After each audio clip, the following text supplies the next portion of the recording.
और अनिस साहब अब क्या कहना चाहेंगे आप फिलहाल ठीक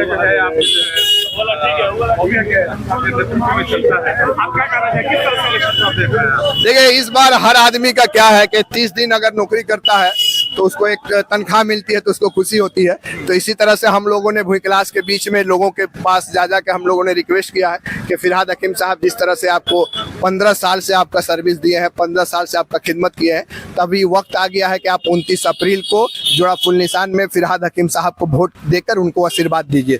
और फिरहाद हकीम साहब ने ये पहले कहा था 2011 में कि पहले इस्तेमाल करिए फिर विश्वास करिए। तो आप 15 साल फिरहाद हकीम साहब को इस्तेमाल किया, चाहे किसी भी चीज फील्ड में आप चले जाइए, बच्चों का स्कूल का फील्ड में लेके चले जाइए, कॉलेज में लेके चले जाइए, हेल्थ में लेके चले जाइए, चाहे इलेक्ट्रिक का हो, पानी हो, रास्ता हो, ड्रेनेज हो, कोई ऐसा फील्ड नहीं है जहां पर फिरहाद हकीम साहब ने काम नहीं किया है। तो फिरहाद हकीम साहब एक ही बात बोलते हैं कि मैं कुछ नहीं बोलूंगा, मेरा काम बोलेगा। और फिरहाद हकीम का काम पूरे 8 पोर्ट एरिया में कॉलेज से लेके, हॉस्पिटल से लेके, रास्ता से लेके, हेल्थ सेंटर से लेके हर चीज बोल रहा है। जितना हाई स्कूल था 10 तक उसको 12 कर दिए, जो 8-9 तक था उसको 10 कर दिए। लड़कियों का ये एरिया में गर्ल्स कॉलेज नहीं था, सबका डिमांड था कि गर्ल्स कॉलेज चाहिए, फिरहाद हकीम साहब ने गर्ल्स कॉलेज खोल दिया। इसी के बीच में फिरहाद हकीम साहब खिदिरपुर के लिए एक और बड़ा काम करने जा रहे हैं। करने क्या जा रहे हैं कि ऑलरेडी तैयार हो गया, जैसे मटिया बुरुज में APJ Abdul Kalam English medium free school खुला हुआ है,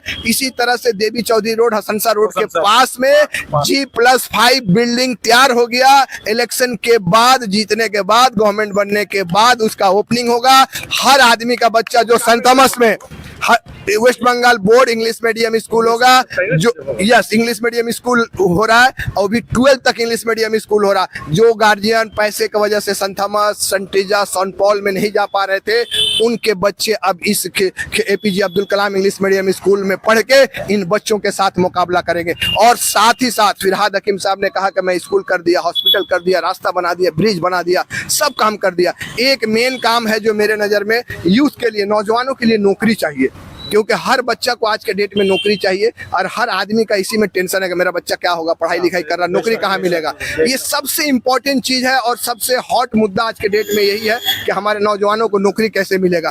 इसी सिलसिले में फिरहाद हकीम साहब ट्राम डिपो के पास में जो आप एम्प्लॉयमेंट एक्सचेंज देख रहे हैं, उस एम्प्लॉयमेंट एक्सचेंज का फाउंडेशन हो गया। वहां पर G+8 बिल्डिंग बनेगा इलेक्शन के बाद, और स्पोर्ट एरिया के जितने बच्चे और बच्चियां हैं उसमें फ्री ट्रेनिंग लेंगी और वहीं से उनको एम्प्लॉयमेंट दिया जाएगा। ताज बंगाल जैसा होटल देख रहे हैं ना, ITC आप देख रहे हैं ना, ये सब कंपनियों से फिरहाद हकीम साहब का एक टाई अप हो गया है, एग्रीमेंट हो गया है। वो लोग यहाँ एक एक फ्लोर अपना लेंगे और उनके किस तरह का वैकेंसी है, किस तरह के लोगों का जरूरत है, वो लोग खुद अपने हिसाब से, अपने टीम के हिसाब से बच्चे और बच्चियों को ट्रेनिंग देंगे और यहीं से डायरेक्ट उनको प्लेसमेंट मिलेगा।